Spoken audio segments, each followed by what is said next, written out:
বনমন্ত্রী জয়ন্ত মল্লবড়ুয়ার কড়া নির্দেশে বরাক উপত্যকার ৩ জেলা জুড়ে অবৈধ লাকড়ি ডিপো ও কাঠ পাচারের বিরুদ্ধে অভিযান চললেও বাস্তবে সেই তৎপরতার প্রভাব কতটা তা নিয়ে উঠছে বড় প্রশ্ন।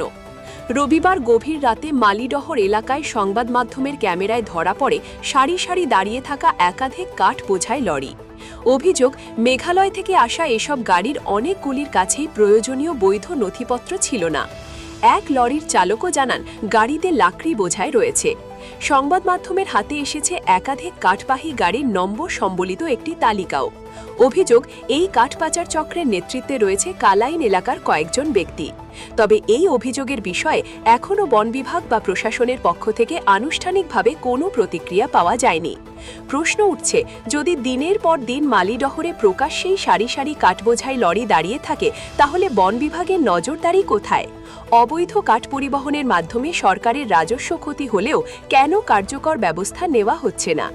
এই ঘটনায় বন বিভাগের ভূমিকা নিয়েও শুরু হয়েছে জোর চর্চা। বদরপুর থেকে পিন্টু শুক্লবৈদ্যের প্রতিবেদন, ঈশান বাংলা নিউজ, শিলচর।